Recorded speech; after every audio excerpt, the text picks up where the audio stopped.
ওয়াকফ amendment bill তার উদ্দেশ্য লক্ষ্য তার বিরুদ্ধে ক্যাম্পেইন করা এবং সর্বোপরি পার্লামেন্টের উভয় কক্ষে পাস হওয়া ভোটার সংখ্যাধিক্যের ভিত্তিতে রাষ্ট্রপতি মহোদয়ার অনুমোদিত আইনে রূপান্তরিত হওয়া রুলকে পশ্চিমবাংলায় বিভ্রান্তি করার মধ্য দিয়ে তিনি বারে বারে তার মিথ্যাচার প্রমাণ হয়েছে এবং সর্বশেষ মিথ্যাচার হল কোচবিহারে দাঁড়িয়ে তিনি বলেছেন যে তার কয়েকদিন আগেও আবার একটি সভাতে তিনি গেছিলেন, সেখানে দাঁড়িয়ে বলেছেন যে আমি কোনো ধর্মীয় প্রপার্টি দখল করতে দেব না। এর আগে বলেছিলেন আইন কার্যকর করতে দেব না, এখন বলছেন দখল বা বিহাত করতে দেব না। কারণ উনি মনে করছেন যে উনি চিরদিন এখানে থাকবেন, কিন্তু তিনি কত বড় সর্বনাশটা করেছেন আমি আপনাদেরকে তার সুনির্দিষ্ট তথ্য কাগজ ডকুমেন্ট প্রথমে বলে নিচ্ছি। এবং আমার সঙ্গে তিনজন ওয়াকফ প্রপার্টির যারা কাস্টোডিয়ান মতোয়ালি এসেছেন মুর্শিদাবাদ থেকে, অনেকেই আসতে চেয়েছিলেন। আমরা সিম্বলিক কি হলো হ্যালো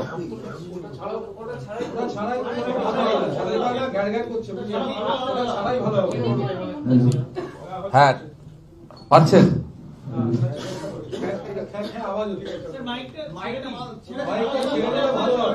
পাওয়া যাবে পিছনে শোনা যাবে।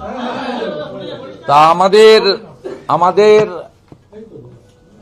তার যে মিথ্যাচারের যখন বিধানসভাতে ওয়াকফ অ্যামেন্ডমেন্ট বিলের বিরোধিতা করে একটা প্রস্তাব এসেছিল, সেখানে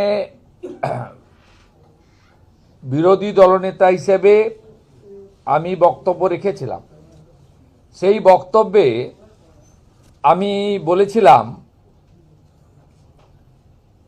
যে জনৈক আবেদনকারীর নাম রউফ রহিম, তার দায়ের করা রিট পিটিশনটি 2019 সাল থেকে সুপ্রিম কোর্টে বিচারাধীন।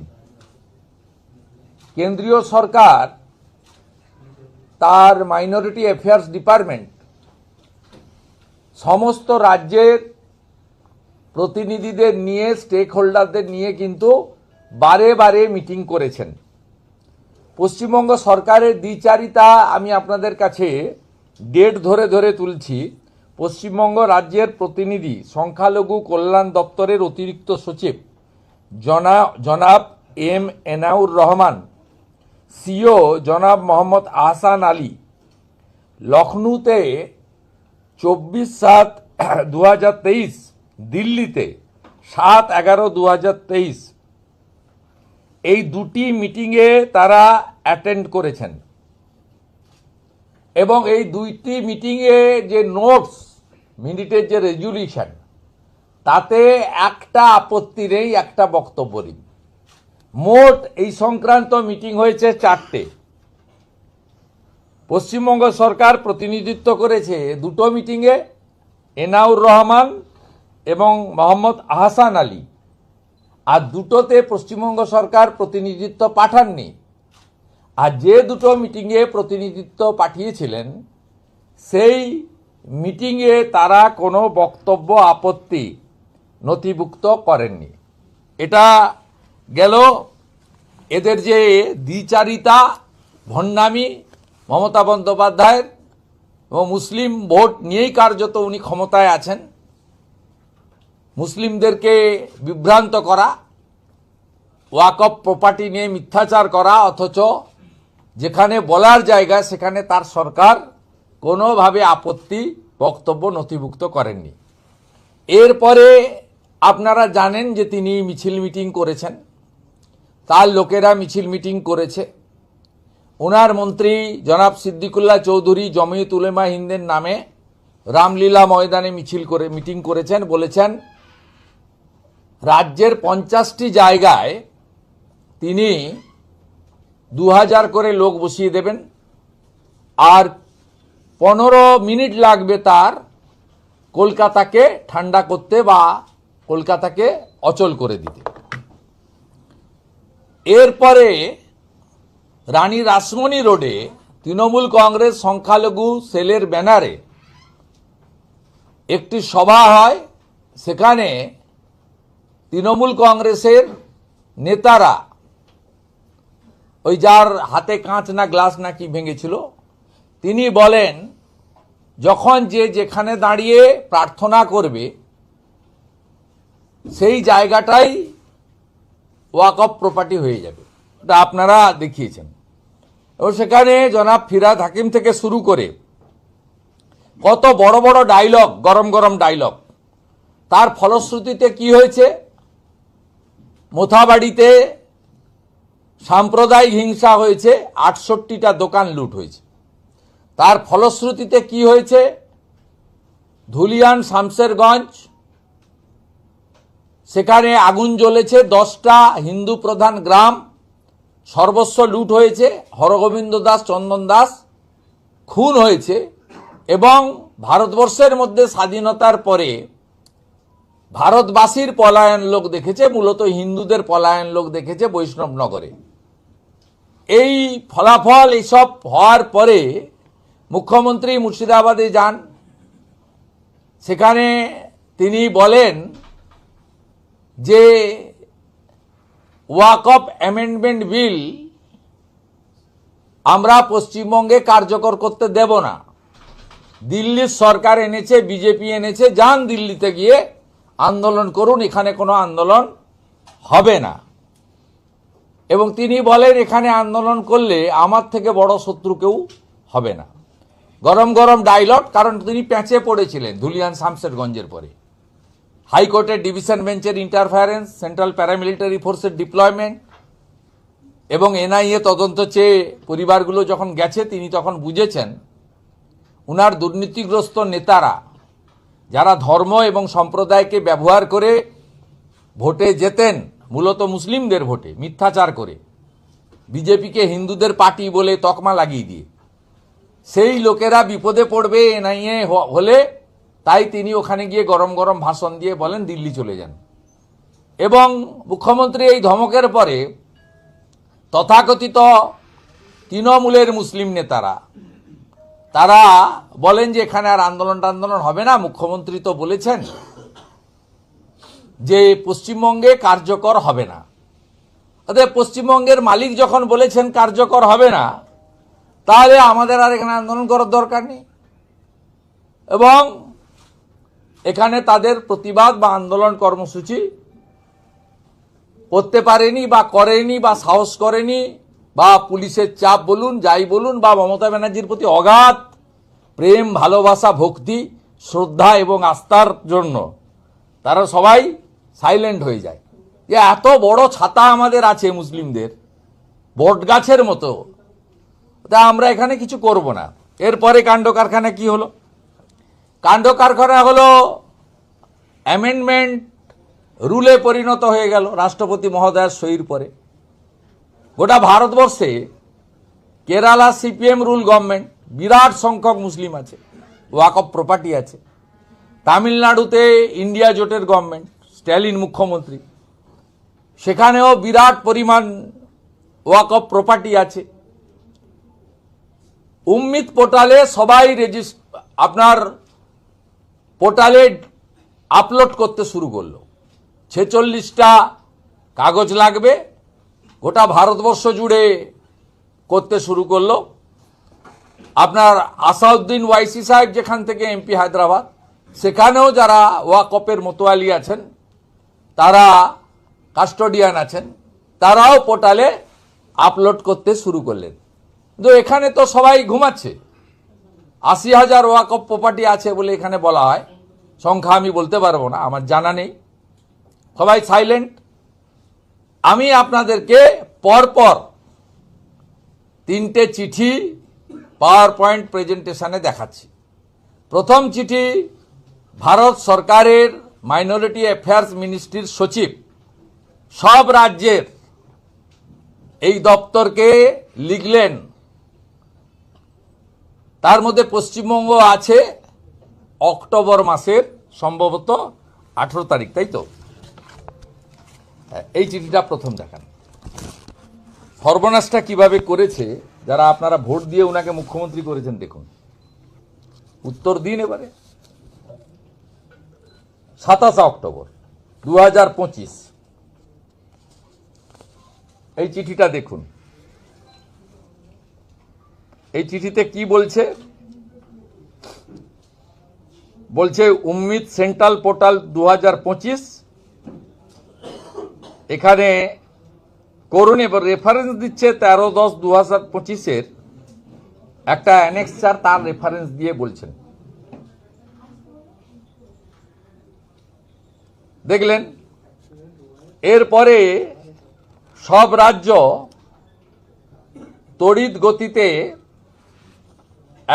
এগাতে শুরু করলো। এটা হচ্ছে 27/10 চিঠি, এটা সচিবের চিঠি হলো। দ্বিতীয় দেখুন, সংশ্লিষ্ট মন্ত্রী কিরণ রিজিজু, তিনি ডিয়ার চিফ মিনিস্টার্স, তাদের বলছেন entry made by the maker 30/8/2025, verified by the checker 15/10/2025, approved by the approver 15/12/2025।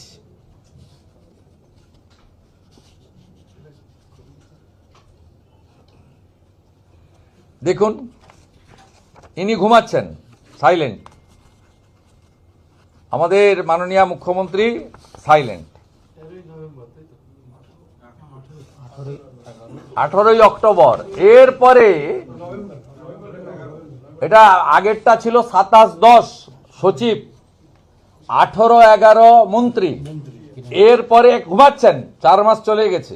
এটা হচ্ছে কিন্তু মে মাস থেকে, মে 2025 থেকে এটা হচ্ছে, রুল তৈরি হয়ে যাওয়ার পর থেকে ঘুমাচ্ছেন মুখ্যমন্ত্রী। কারণ তো উনি সব, তো সংবিধানের মালিক উনি, রাষ্ট্রপতি উনি, প্রধানমন্ত্রী উনি সব পশ্চিমবঙ্গের। অতএব উনি যখন চাইবেন না হবে না, কোন আইন থোড়াই কিয়া হলো। এরপরে উনার ঘুম ভাঙলো। উনি পিবি সেলিমকে বললেন যে এখানে তো ওয়াকফ প্রপার্টি মতোয়ালিরা সব বিপদে পড়বে, সব আনঅথরাইজ হয়ে যাবে 6/12 থেকে।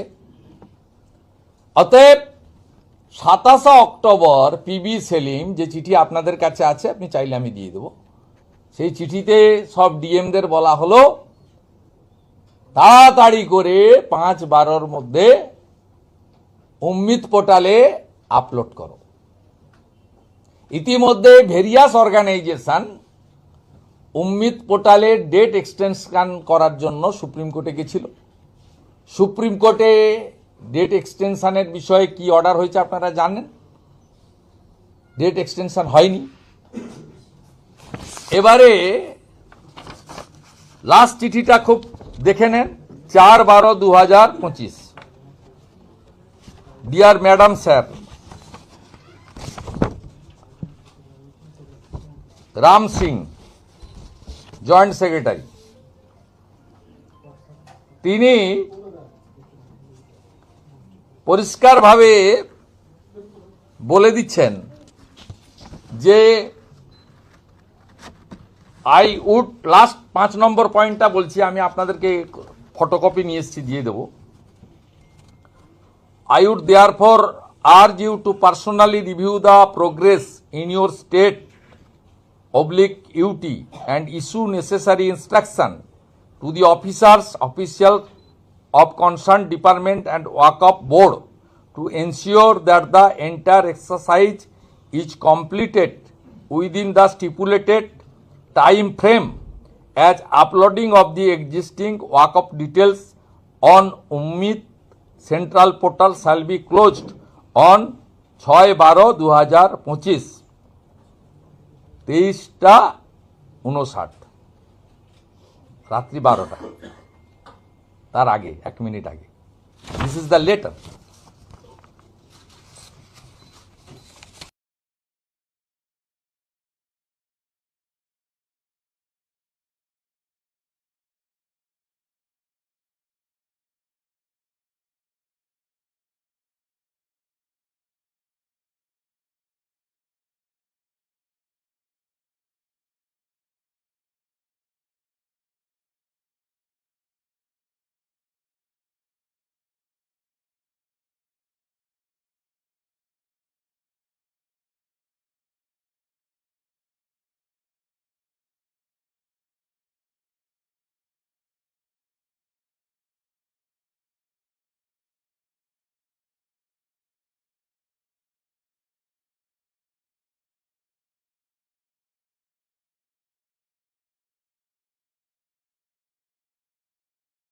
পশ্চিমবঙ্গে তাদের প্রপারলি যাতে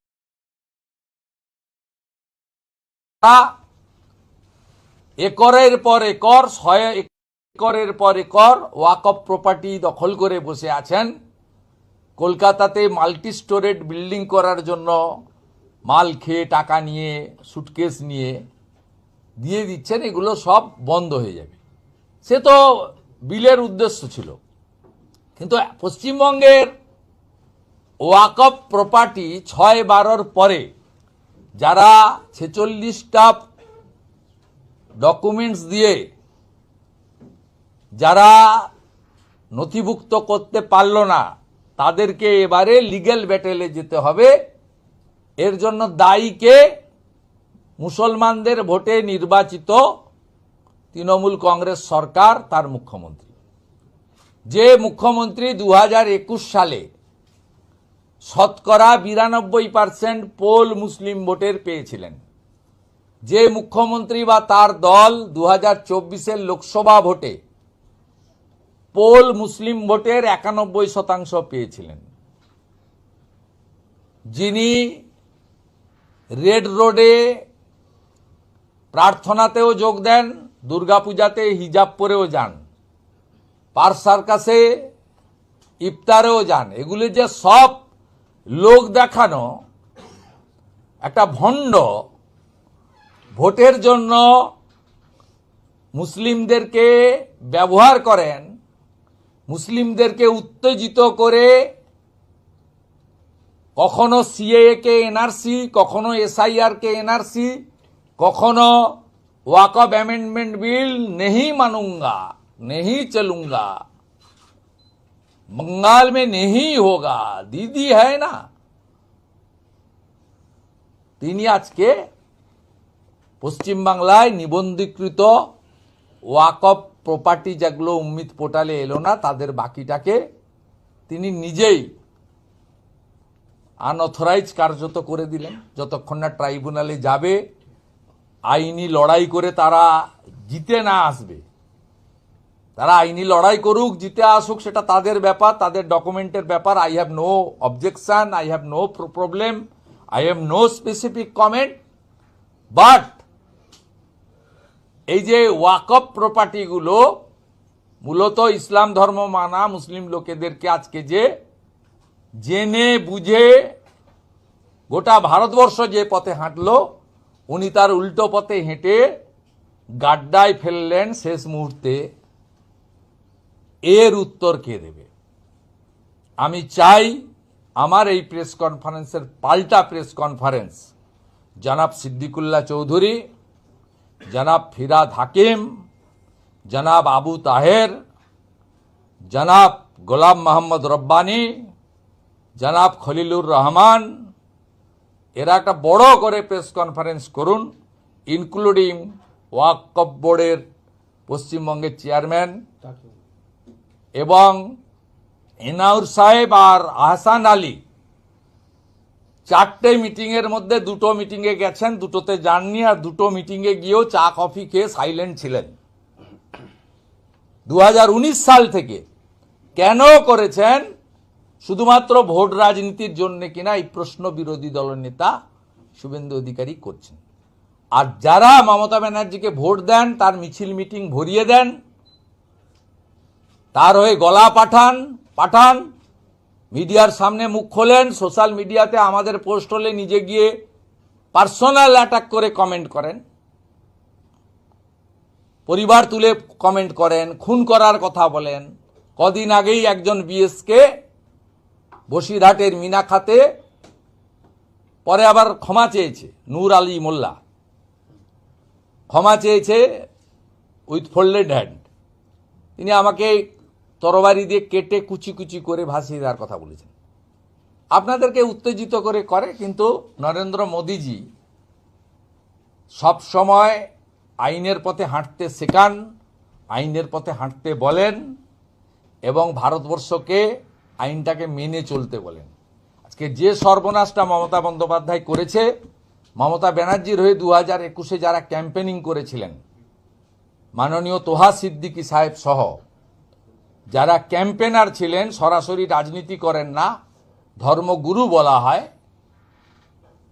ধর্ম প্রচারক বলা হয়, এবং যে সমস্ত ইমাম সাহেবরা 2,500 টাকা ভাতা পেয়ে ভোটের সময় ধর্মীয় স্থানকে মমতা বন্দ্যোপাধ্যায়ের ক্যাম্পেনিংয়ে ব্যবহার করেন, ইউসুফ পাঠান আবু তাহেরদের ভোট দিতে বলেন, হাজি নুরুলদের ভোট দিতে বলেন, তাদের কাছে আমার প্রশ্ন থাকলো, আমার এই প্রেস কনফারেন্সের পাল্টা প্রেস কনফারেন্স আপনারা করবেন, আর ভারত সরকার সব ভারতীয়র পক্ষে লড়েন।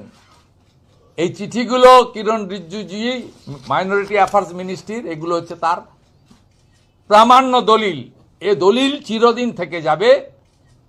এই দলিল নিয়ে আমরা মানুষকে বলবো, আজকে আপনাদের মাধ্যমে বলছি যে নরেন্দ্র মোদী সকলের হিতাকাঙ্ক্ষী, আর মমতা বন্দ্যোপাধ্যায় আপনাদেরকে গাড্ডায় ফেলার কাজটা করেছেন পশ্চিমবঙ্গে।